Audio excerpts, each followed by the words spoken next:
10월 2일 살아계신 하나님 말씀 에스겔 18장 21절부터 32절 말씀으로 죽을 것이냐 살 것이냐 라는 제하의 말씀드립니다.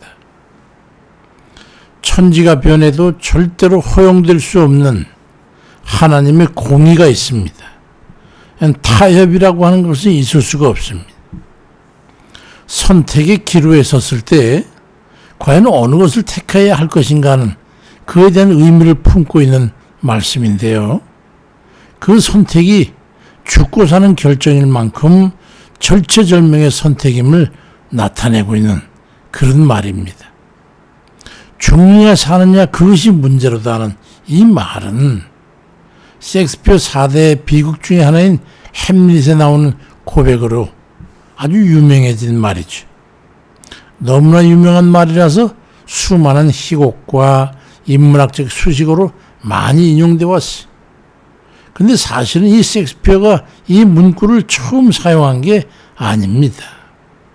성경 에스겔 18장 31절 이하에 보면은 너희는 너희가 범한 모든 죄악을 버리고 마음과 영을 새롭게 할지어다. 이스라엘 족속아 너희가 어찌해서 죽고자 하느냐. 주 여호와의 말씀이니라. 죽을 자가 죽는 것도 내가 기뻐하지 아니하는데 너희는 그러니 스스로 돌이키고 살지어다. 그리 말씀합니다. 죄악으로 인해서 죽고자 하느냐?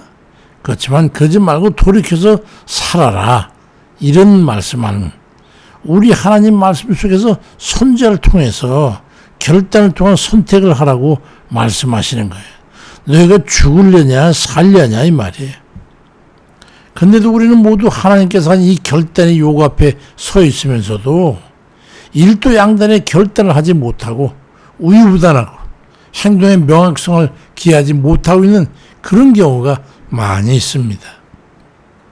그런데 주 하나님께서 그런 적당주의자들 어느 정도까지는 괜찮다고 그렇게 오류를 허용하지 않는 데에 더 큰 문제가 있습니다. 죄에 대해서 처분의 문제이기 때문에 하나님께서는 한 채 허용도 할 수 없다는 거예요. 그래 요 정도까지는 봐줄 수 있어. 그게 아니라는 거예요. 에스겔 18장 21절 이하에 보니까 악인이 죄에서 돌이켜 떠나 내 모든 율례를 지키고 정의와 공의를 행하면 반드시 살고 죽지 아니할 것이다. 그 범죄한 것이 하나도 기억됨이 되지 않으니 그가 행한 공의로 살게 될 거다. 이것은 주 여호와의 말씀입니다. 그런데 만일 의인이 그 공의에서 떠나 범죄하고 가증한 악인으로 행하면 그가 행한 공의로운 일은 하나도 기억됨이 되지 아니하고 그 짓는 죄로 죽으리라고 말씀합니다. 이 죄에 대해서는 절대로 타협이 될 수 없다고 하는 말씀하고 있는 거예요. 무슨 말인지를 알아듣고 이해를 잘해야 합니다. 어떤 이들은 예수 그리스도를 믿는다고 믿음의 고백을 한번 해가지고 구원을 받았다고 인정받으면 그 다음은 그냥 아무렇게나 사도 되는 것으로 오해하는 이들이 얼마나 많은지 몰라요. 전체 믿음의 백성 중에서 몇 프로가 될지 7, 80%가 될지 알 수 없는 일이에요. 이건 무서운 일입니다. 이건 모세라고 할지라도 사도 바울 같은 이라고 해도 엘리야 같은 선지자라도 베드로 같은 그런 사도 같은 이들이라 할지라도 자신의 의를 내세워가지고 그래도 죄를 짓고 산다면 이전에 아무리 여한 의를 행하고 공로가 있다고 할지라도 그는 그가 지은 죄로 말미암아 여지없이 영영 죽음을 면할 수 없다고 하는 거예요. 무슨 말인지 이해하시겠습니까? 여기에 분명히 하고 넘어가야 합니다. 여기 적당히 넘어가서는 안 됩니다. 적당히 물타기식의 믿음으로 가지고는 구원의 약속은 유효하지 않다는 거예요. 잠언 25장 28절에도 자기 마음을 제어하지 아니하는 자는 성읍이 무너지고 성벽이 없는 것 같다고 말씀합니다. 죽음밖에 남은 게 없는 거예요. 마음의 결단이 없이 우유부단하게 죄와 의를 오가면서 성벽이 없는 것과 같이 무분별한 영적 생활을 하고 있다면 그런 물결에 떠내려가는 난파선에 불과한 사람입니다. 그 잠언 4장 23절에도 무릇 지킬 만한 것보다 더 네 마음을 지키라. 생명의 근원이 이에서 남이니라 그리 말씀하고 있습니다. 내 마음이 지금 어디를 향해 서 있는가 하는 것을 살펴보면 그건 단박에 알 수 있어요. 내가 지금 세상 재미에 취해가지고 말이죠, 설렁거리고 있다면 그거는 큰일입니다. 다 끊어버리지 않으면 안 되는 거예요. 적당히 여기까지는 괜찮겠지, 그런 거 없어요. 이래도 괜찮은 것인가 하는 그런 의구심이 있거든. 그런 부분이 자기 심령 가운데 있다면 아직 돌이켜 회개하지 못하고 여전히 세상에 한 발을 디딘 채로 살고 있는 것을 아닌지 한번 냉정하게 판단해 보시기 바랍니다. 여지없어요. 잠언 23장 19절에 내 아들아 너는 듣고 지혜를 얻어서 네 마음을 바른 길로 인도할지니라 말씀하고 있고, 잠언 28장 14절에 항상 경외하는 자는 복되거니와 마음을 완악하게 하는 자는 재앙에 빠지게 될 거라고 말씀하고 있습니다. 무슨 의미인지 아시겠죠? 일도 양단 결단하지 않으면 안 된다는 거예요. 마음을 결단하고 죄로부터 돌이켜 회개하고 의의 길로 걸어가야 합니다. 그렇지 않으면 멸망입니다. 마음을 완전히 갈아타야 되는 거예요. 고린도후서 5장 11절에 그런 중 누구든지 그리스도 안에 있으면 새로운 피조물이라 이전 건 지나갔으니 보라 새 것이 되었다고 말씀하고, 새롭게 돼야 돼. 새롭게 마음을 완전히 새롭게 포맷해야 된다는 거예요. 컴퓨터처럼 말이죠. 그러면 이전에 지은 죄에 대해서는 책임을 묻지 않고 새로운 존재로 인정을 받고 하나님께서 그를 구원을 허락해 주시겠다는 거죠. 에스겔 18장 30절에 너희는 돌이켜 회개하고 모든 죄에서 떠날지어다. 그리한지 그것이 너에게 죄악의 걸림돌이 되지 아니할 거라고 말씀합니다. 만약 떠나지 아니하면 그 죄의 결과로 구원의 약속은 자동적으로 파괴되고 물거품이 되고 마는 거예요. 이것을 잊지 말아야 됩니다. 이것에 흐리멍텅함으로 해가지고 심령의 변화도 구원의 확신도 자기 자신의 정체성도 불명확한 채로 전전긍긍하고 있다면 그 삶이 그를 대변하고 있을 거예요. 분명히 자신이 알 겁니다. 내가 이 길을 가서는 안 되는데, 내가 지금 현재 여기서 있어서는 안 되는데, 내가 이런 삶을 살아서는 안 되는데, 이런 생각, 이런 마음, 이런 행동 가지고 살면 안 되는데 하는 것을 알고 있단 말이에요.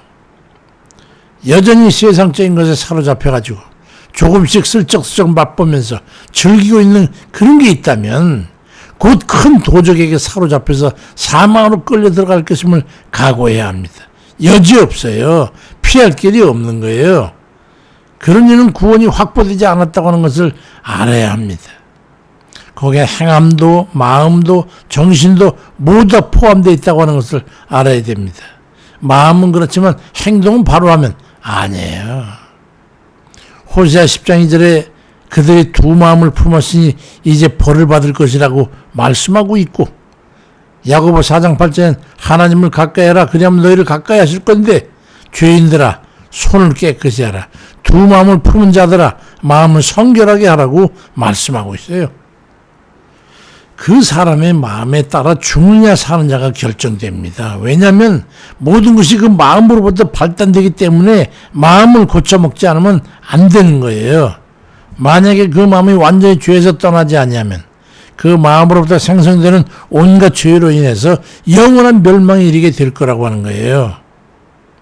마음을 받고 변화된 삶을 살아간다는 게 얼마나 어렵다는 것을 잘 아시잖아요. 마음에 결심한다고 됩니까? 습관을 들이기에는 상당한 기간이 요구되는 거예요. 지금 자신이 어떤 심령의 상태에 있는지 인식을 바꿔야 됩니다. 새롭게 해야 되는 거예요. 마음을 바꾸고 고쳐 먹어야 돼요. 적당히 즐기고 사는 삶에서 떠나요. 경건과 성결한 삶을 힘쓰지 아니하면 급박한 때가 만나게 될 때 멸망의 길을 갈 때 그때는 여전히 죽느냐 사는 자를 선택할 여지도 없이 그 길로 그냥 급진전하게 된다는 걸 생각하고, 오늘 이 시간, 오늘 결단의 각오로 끊을 것은 끊고 죄에서 돌이키고 세상 줄 끊어버리고 즐기고 재미로 노락을 누리던 다 잘라버리세요. 잘라버리지 않으면 여지 없어요. 피할 길이 없어요. 변명거리가 없단 말이에요. 경건의 삶을 살아가는 그래서 성결한 삶을 사는 그런 모든 이들 되시길 주의 이름으로 축원드립니다. 자비로우신 아버지, 우리 주님께 십자가를 지심으로 구원하셨다는 것을 우리가 잊고 살아갈 때가 얼마나 많습니까? 죽음을 통해서 구원하셨는데 그 죽음을 통해 구원한 그 구원을 얻은 자들이 아직도 세상과 적절히 하고서 여전히 또 오늘 주 예수 그리스도를 십자가에 못 박는 그런 삶을 살면서 나는 구원받았다고 아버지 용서해 주옵소서. 깨닫게 해 주옵소서. 아직도 여전히 죄악 가운데 그래도 괜찮거니 하고 야합을 하고 사는 그런 어리석은 삶에서 우리 모두가 다 벗어나게 주옵소서. 세상을 끊어버리게 주시옵소서. 아직도 죄악을 은근히 행하고 있는 그 삶에서 벗어나서 마음을 고쳐먹게 해 주옵소서. 마음도 정신도 행함도 모두가 성결하고 경건된 삶을 살아가는 그런 저희들 아버지 인도해 주옵소서. 아버지께서 주님 세상을 바라보는 우리 눈을 쳐서 복종시켜 주시고 마음을 쳐서 복종시켜 주시고 아버지 하나님 우리가 범죄를 행하는 것이 있으면 다 잘라버려 주시옵소서. 병든 자들 기억해 주옵소서. 마음은 온유로되 주님 어쩌면 주님 뜻대로 살까. 아버지 이제는 회개하고 돌이켜 주 앞에 간구하며 오직 주만 바라보는 그 심령을 주님께서 아시옵니다. 꿰뚫어 보시옵니다. 그 귀한 심령에 아버지 복을 허락해 주시고 은혜 베풀어 자비와 긍휼을 베풀어 주셔서 고쳐주시고 일으켜 세워 주옵소서. 고통으로부터 건져 주시옵소서. 마음의 상함으로 인해서 고통 중에 아버지 또 부러지는 이들 기억하시고 실패로 인해서 아버지 어차피 헤어날 길이 없어서 마음의 주님 아버지 하나님 낙심 중에 오직 주만 바라보고 말씀 다루지 못하는 그 심한 경지에 저들을 하나님 구원해 주옵소서. 아버지 하나님 이제는 그 깨닫게 싸우니 다시는 그 길을 걷지 않을 것이니 아버지 그 수렁에서 건져주시고 아버지 하나님 침몰된 그 자리에서 건짐받아 오직 주의 은혜로 구원받고 아버지 새로운 소망의 길 걸 수 있도록 역사해 주옵소서. 아버지 여러 가지 일들 놓고 제목들을 정하고 기도하는 이들 참으로 아버지 얼마나 힘들고 어렵다는 걸 주님께서 아시지요.